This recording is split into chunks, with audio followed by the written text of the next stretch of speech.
ቴዲ በድንገት ሞቶ ተገኘ። ኢና ሊላሂ ወኢና ኢለይሂ ራጂኡን። እኛ የሱም ነን ወደ እሱም ተመላሾች ነን። ከመሞቱ በፊት ሳውዲ አረቢያ ሲገባ የገጠመውን አንዳንድ ነገሮች ከትላንትና ወዳ ቪዲዮ ሰርቶ ለቆት ነበር። እስኪ ይህ ቪዲዮ ምን የሚል ይሁን ሁላችንም እናዳምጥ። በውሃ ታጥቤ ምግብ እየሰራው ምግብ ስንሰራ ደግሞ ኩሽናው ላይ መኮየፍ የለውም፣ በጣም ሙቀት ነው። ያው እየሰራው ስሞቀኝ ያው ወደ ውጭ ወጣለሁ። ወደ ውጭ ስወጣ ደግሞ ፀሐይ ስለሆነ የዛ ሰዓት ምንም አልተሰማኝም። ያው ምግብ ሰርቼ ጨርሼ እንደማይመሽ የለም መሸ። ያው ስራ ጨርሼ ሻወር ወስጄ ተኛው። ያው ጠዋት ስነሳ ምን ልበላችሁ በጣም ነው የደነገጥኩት። ፊቴ ልክ ያው የፈላ ውሃ ልክ እንደፈሰሰው ሰው ፊቴ በቃ በጣም አበጠ። እንዳለ ሙሉ ፊቴ እንደዚህ ብሎ ውሃ ነበር የቆጠረው። መብላት አልችልም። ቢያንስ ለ2 ሳምንት ምናምን በጣም ነው የተሰቃየሁት። ራሱ መብላት አልችልም። እስከዚህ ነበር እንደዚህ ማለት ነው። ሙሉ ውሃ ቆጥሮ በጣም ነበር አንቀሳቀስም ነበር።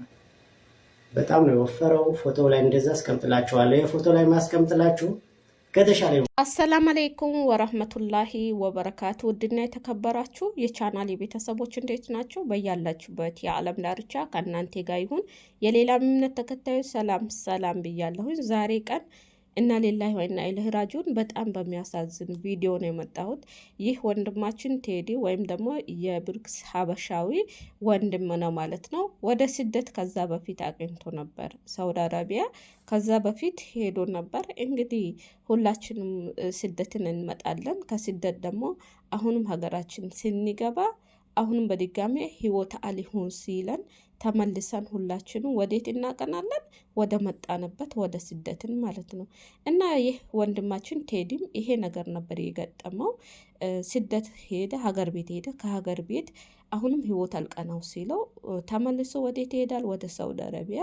ሁለተኛ በመሄዱ ግን በጣም በሚያሳዝን ሁኔታ ህይወት አሊመቻች ብሎት በጣም በቃ ከባድ ሁኔታ ከባድ ስቃይ አሳልፎ ነበር ወደ ሳውዲ አረቢያ የገባው እና ድንገት በምን እንደሆነ ባይታወቁም አሁን ደግሞ ህይወቱ አልፋለች። እኛ ግን በነገራችን ላይ የእሱም ነን፣ ሁላችንም ወደ እሱም ተመላሾች ነን። ግን ሞታችንን አላህ ያስተካክልልን።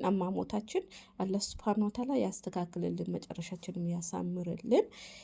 እኔ ማለት የሚፈልገው ለስደተኞቹ ማለት ነው፣ እባካችሁ ተጠንቀቁ፣ ራሳችሁን ጠብቁ። በእርግጠኛ ከየት እንደምንሞት ወዴት ሀገር ሆነን እንደምንሞት ሀገራችን ሆነን እንደምንሞት የትኛው ቅስፈት መጥቶ መለከል መውት እስኪወስደን ድረስ አናውቅም ማለት ነው እና ለቤተሰቡ መጽናናትን ይመኛለው። ለብሩክስ ሀበሻዊ መጽናናትን ይመኛለው፣ ለሁሉም ማለት ነው። ለሱ ተከታዮቹም ለቤተሰቡም ለሚስቱም ለልጆቹም መጽናናትን ይመኛለሁኝ።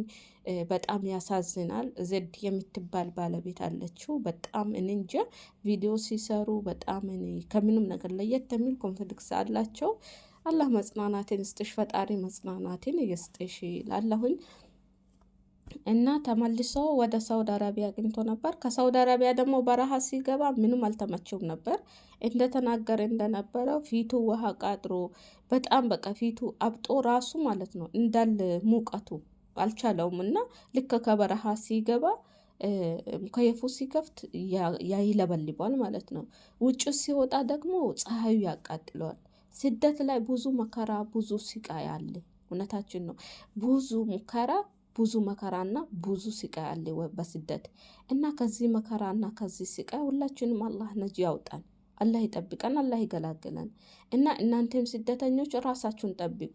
ሁላችንም እንደምናውቀው ስደትን የምንወጣው ሰርተን ለመለወጥ ከሀገራችን ትንሽ ለውጥ አለው ብለን ነው ወደ ስደት የምንወጣው እንጂ ያው ነው ስደት ዞሮ ዞሮ ስደት ነው። ስደትን ባትወጡ ባይነኝ እኔ ማለት ነው። ምክንያቱም ስደት ከመጣችሁ በኋላ የሆነ ነገር ሲታጡ አሁንም ተመልሳችሁ ወደ ስደት የመምጣት ተመልሳችሁ በድጋሚ ወደ ስደት የመውጣት አላማ ነው የምትይዙት እና ይሄ ደግሞ ለእኛ ጥሩ አይደለም። አንደኛ እድሜያችንን ያቃጥልብናል።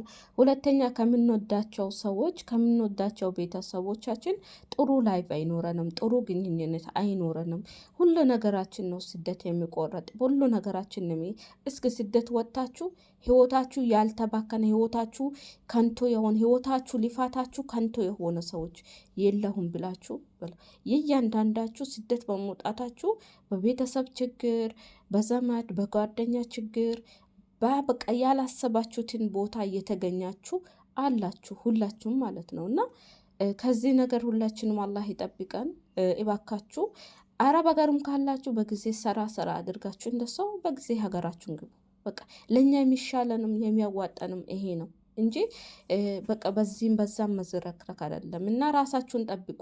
ስደትም አንዴ ከወጣችሁ እድላችሁን ከሞከራችሁ የፈለገ ማይል ችግር ይድረስባችሁ፣ የፈለገ ማይል ምን አይነት ሁኔታ ላይ ሆኑ፣ በቃ ሀገራችሁ ላይ አመቻችታችሁ ባላችሁ በትንሹም ቢሆን አብቃቅታችሁ ኑሩ።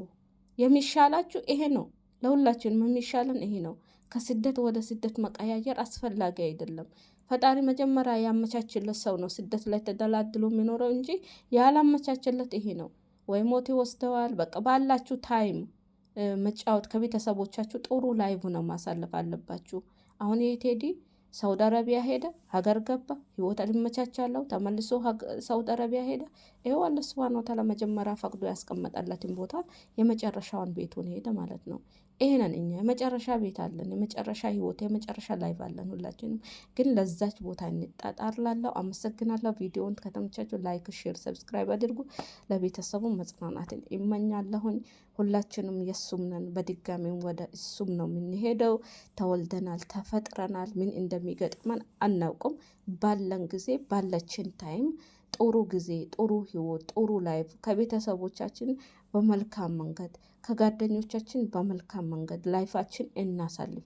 ከሰዎች ጋር ክፉ ከመሆን ከሰዎች ጋር ክፉ ከመነጋገር ጊዜያችንን ማቃጠል በከንቶ እድሜያችንን ማቃጠል አያስፈልጉም። በቃ ምክንያቱም የኛ አንድ አጀንዳ አንድ አላማ ቢኖር ከቤተሰቦቻችን ጥሩ ላይፍ ያሳለፍናት ለእኛ ካወቀን በቃ አንድ አጀንዳችን ናት። እና እባካችሁ እራሳችሁን ጠብቁ ከምንም ነገር ነው የሚላችሁ። አመሰግናለሁ ቪዲዮን እስከዚህ